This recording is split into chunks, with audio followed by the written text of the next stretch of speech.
KDMC मधल्या शिवसेनेच्या 4 नगरसेवकांना डांबून ठेवलंय। ठाकरे सेनेचे कल्याण जिल्हा प्रमुख अल्पेश भोईर यांचा हा आरोप। डांबून ठेवलेले नगरसेवक आमच्या संपर्कात असल्याचा भोईर यांचा दावा। केडीएमसीमध्ये शिंदेंना मनसेचा पाठिंबा। भाजप जिल्हाध्यक्ष नंदू परब यांची फेसबुक पोस्टमध्ये योद्धा धारातीर्थी पडलेला पाठीत बाण रोवलेलं चित्र। केडीएमसीमधील जनतेने याचा संबंध भाजपसोबत लावू नये अशी पोस्ट व्हायरल। केडीएमसीमधील महापौर पदासाठी आता शिंदेंच्या शिवसेनेच्या हालचालीही सुरू। शिंदेंच्या शिवसेनेचे महापौर पदाचे 2 दावेदार आणि या दोन्ही दावेदारांना अज्ञात स्थळी नेण्यात आले। शिवसेना शहर अध्यक्ष रवी पाटील यांच्या निवासस्थानी हर्षाली चौधरी आणि किरण भांगले यांची चर्चा।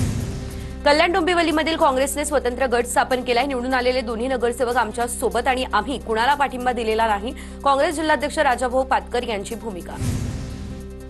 कल्याण डोंबिवलीमध्ये मनसे पाठोपाठ ठाकरे सेना देखील शिंदेंना पाठिंबा देण्याची शक्यता। सन्मानजनक प्रस्ताव दिल्यास विचार करण्याच्या ठाकरेंच्या सूचना। ठाकरेंच्या भेटीनंतर नगरसेवक उमेश बोरगावकर यांची प्रतिक्रिया।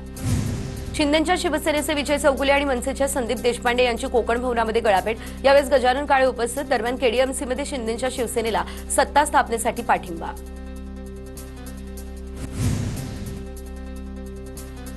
कल्याण डोंबिवलीमध्ये मनसे मित्रपक्ष म्हणून चालणार असेल तर मुंबईमध्ये देखील चालेल। शिंदेंच्या शिवसेनेचे खासदार नरेश म्हस्केंची प्रतिक्रिया। मनसे म्हणजे एमआयएम नाही, नरेश म्हस्के यांचं वक्तव्य। लाडक्या बहिणीनं निवडणुकीमध्ये चमत्कार दाखवला, एकनाथ शिंदेंचं वक्तव्य। तर राज्यात शिवसेना पक्ष दुसऱ्या नंबरचा पक्ष, शिंदेंचं वक्तव्य। महापालिकेनंतर आता जिल्हा परिषद निवडणुकीमध्ये भाजप अजित पवार यांना घेण्याच्या तयारीत। भाजपने अजित पवारांची सत्ता असलेल्या पुणे जिल्हा परिषदेकडून विकास कामांवर केलेल्या खर्चाची माहिती मागवली। कोल्हापुरात गडहिंग्लज, चंदगड आणि आजरा या ठिकाणी दोन्ही राष्ट्रवादी एकत्र लढणार। जिल्हा परिषदेसाठी दोन्ही राष्ट्रवादी घड्याळ चिन्हावर लढतील। हसन मुश्रीफ यांच्या नेतृत्वाखाली एकत्र निवडणुकीला सामोरे जाण्याचा निर्णय। जळगावच्या पाळधी या ठिकाणी मंत्री गुलाबराव पाटलांच्या मुलाचे भावी जिल्हा परिषद अध्यक्ष अशा आशयाचे बॅनर। तर प्रेमापोटी कार्यकर्ते बॅनर लावत असतात, गुलाबराव पाटलांची प्रतिक्रिया। लातूरच्या उदगीरमध्ये तरुणानं माजी मंत्री संजय बनसोडे यांच्या कार्यालयाबाहेर लघुशंका केल्याचा प्रकार। वडिलांना जिल्हा परिषदेची उमेदवारी दिली नाही, त्यामुळे तरुणाचं घृणास्पद कृत्य। संबंधित तरुणाने मद्यधुंद अवस्थेत कृत्य केलं अशी माहिती। सांगलीमध्ये जयंत पाटलांच्या वडिलांच्या बॅनरवरील फोटोवर जादूटोणा। झडपी निवडणुकीच्या पार्श्वभूमीवर जादूटोण्याचा प्रकार। वाळवा तालुक्याच्या येलूर परिसरात लागलेल्या बॅनरवर जादूटोणा झाल्याचा संशय। सिंधुदुर्गच्या वैभववाडीमध्ये ठाकरेंच्या शिवसेनेला मोठा धक्का। जिल्हा परिषदेच्या कोळपे मतदारसंघामध्ये ठाकरेंच्या शिवसेनेचे अधिकृत उमेदवार असलेले सुनील नारकर यांचा अर्ज बाद। उमेदवारी अर्जामध्ये शपथपत्र पूर्ण नाही, त्यामुळे सुनील नारकर यांचा अर्ज बाद। लातूर जिल्हा परिषदेच्या 59 पैकी 51 जागांवरती भाजप रिंगणात। भाजपची राष्ट्रवादीसोबत उदगीर, जळकोट आणि चाकूर तालुक्यात युती। जास्तीत जास्त जागा भाजपकडे आहेत, त्यामुळे जिल्ह्यामध्ये भाजप विरुद्ध काँग्रेस अशीच लढत होण्याची चिंता। अब्दुल सत्तार यांचा मुलगा जिल्हा परिषद निवडणुकीच्या रिंगणात। अंबई जिल्हा परिषदेतून आमेर सत्तार निवडणूक लढवणार। करमाळा जिल्हा परिषद आणि पंचायत समिती निवडणुकीत आता छाननी वेळी वाद। निवडणूक निर्णय अधिकारी अनिल करंडे आणि शिवसेना जिल्हा प्रमुख महेश चिवटे यांच्यामध्ये खडाजंगी। महेश चिवटेंनी निवडणूक निर्णय अधिकाऱ्याच्या गाडीसमोर घोषणा देत केला निषेध। पुण्याच्या मावळमध्ये जिल्हा परिषदेत यंदा तिरंगी लढत। भाजप आणि शिंदेची शिवसेना एकत्र लढणार, तर अजितदादांची राष्ट्रवादी आरपीआयची युती। मावळमध्ये महाविकास आघाडी मात्र एकत्र। आता मी पण दाओसमध्ये जाऊन वांद्र्यासाठी एमओयू करणार। मुख्यमंत्री फडणवीसांच्या दाओस दौऱ्यावर आदित्य ठाकरेंची टीका। जवळ राहणाऱ्यांसोबत दाओसमध्ये जाऊन चर्चा करण्यात काहीच अर्थ नाही अशीही टीका। बाळासाहेब ठाकरेंची आज 100वी जयंती। रिगल सिनेमा समोरच्या बाळासाहेब ठाकरेंच्या पुतळ्याला उद्धव ठाकरे यांनी केलं अभिवादन। आदित्य ठाकरेंसह ठाकरेंच्या शिवसेनेचे नेतेही उपस्थित। शिवसेना सत्तेसाठी कधीही लालची नव्हती। ठाकरेंच्या शिवसेनेचे खासदार असलेले अरविंद सावंतांचं वक्तव्य। शिवसेना सत्तेसाठी लालची असल्याचंही केलं विधान।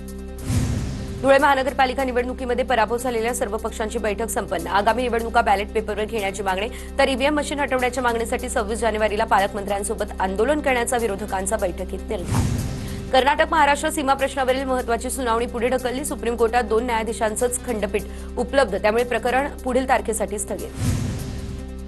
अखिल भारतीय किसान सभेचे लाल वादळ नाशिकच्या दिशेने शनिवारी सकाळी जिल्हाधिकारी कार्यालयावरती मोर्चा निघेल। चांदवडमधील 3 दिवस धरणे आंदोलनाची दखल न घेतल्यानं एकूण 17 मागण्यांसाठी लाँग मार्च। नंदुरबार जिल्ह्यामध्ये मोबाईल टॉवर बंद अवस्थेत। मोबाईल कंपन्यांनी तातडीने मोबाईल टॉवर सुरू करण्याची खासदार गोवाल पाडवी यांचीही मागणी। नंदुरबारमध्ये उपप्रादेशिक परिवहन कार्यालयाकडून रस्ता वाहतूक सुरक्षा सप्ताह निमित्तानं जनजागृती। हेल्मेट वापरण्याबाबत जनजागृती। हेल्मेटसह वाहतूक नियमांचं पालन न करणाऱ्यांवर कारवाई केली जाईल।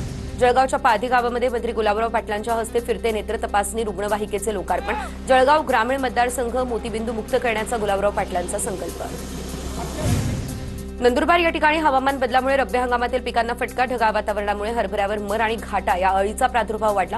शेतकऱ्यांनी योग्य फवारणी आणि खबरदारी घेण्याचं कृषी विभागाचं आवाहन. धुळे महानगरपालिका निवडणुकीत 74 पैकी तब्बल 41 महिला उमेदवार विजयी. 27 महिला उमेदवार एकट्या भाजपच्या. महापौरपद महिला आरक्षित असल्यानं धुळे महापालिकेमध्ये महिला. बदलापूर अत्याचार प्रकरणातील आरोपी स्कूल व्हॅन चालकाला आज कोर्टामध्ये हजर केलं जाईल. तर स्कूल व्हॅन चालकाने 4 वर्षाच्या चिमुकलीवर केलेला अत्याचाराचा प्रयत्न. धुळ्यात मध्यधुंद टेम्पो चालकाच्या धडकेत विद्यार्थिनीचा मृत्यू. घटनेनंतर नागरिकांकडून संताप. संबंधित टेम्पो चालकावरती कारवाई करण्याची होतीये मागणी. मीरा भाईंदरमधल्या रॉयल स्काय या पावर पोलिसांचा आता छापा. पोलिसांकडून 6 तरुणींची करण्यात आली सुटका. तर 6 आरोपींना बेड्या. या प्रकरणी अनैतिक मानवी व्यापार प्रतिबंधक कायद्याअंतर्गत नवघर पोलीस ठाण्यामध्ये गुन्हा करण्यात आला दाखल. जळगावमधल्या नशिराबाद जवळ राष्ट्रीय महामार्गावरती कारचा अपघात. तर कारमधील तरुणीचा जागीच मृत्यू. कार चालक जखमी. कारवरील चालकाचं नियंत्रण सुटलं, त्यामुळे अपघात झाल्याची प्राथमिक माहिती. रायगड जिल्ह्यातल्या भिरा फाट्याजवळ दुचाकीचा भीषण अपघात. 2 जण जखमी. दोघांवरती रुग्णालयामध्ये उपचार सुरू.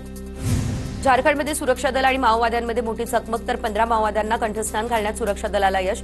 तर नक्षली नेता अनल उर्फ पती राम मांझी चकमकीत ठार.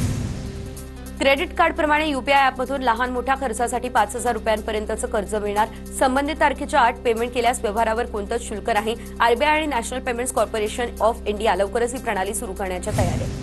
राष्ट्रीय महामार्गावरती धावणाऱ्या वाहनांसाठी जारी करण्यात आलेले टोलचे नियम सरकारकडून आणखी कडक. तर आता एखाद्या वाहनावरती टोलची थकबाकी असेल तर ते वाहनधारकांना वाहन विकता येणार नाही. अटल पेन्शन योजनेला 5 वर्ष मुदतवाढ. अटल पेन्शन योजना 2030-31 पर्यंत सुरू ठेवण्यास केंद्रीय मंत्रिमंडळाची मंजुरी. आर्थिक सहाय्य वाढणार. 25 वर्षांनंतर चितळसर मानपाडा म्हाडा सोडतीत न्याय. तर घरासाठी 52 ऐवजी 36,51,000 रुपये आकारणार. 2000 साली काढलेल्या सोडतीमधील 156 विजेत्यांना दिलासा.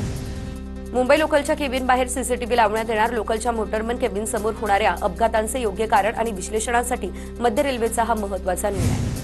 पुण्यात 110 ब्लॅक स्पॉट. हडपसर, कात्रज, वाळजे परिसरामध्ये धक्कादायक ठिकाणं. शहरात रस्ते वाहतुकीचा वेग वाढत असताना अपघातांचा धोकाही वाढत चालल्याचं समोर. वाहतूक पोलीस आणि प्रशासनानं गांभीर्यानं लक्ष देण्याची नागरिकांची मागणी.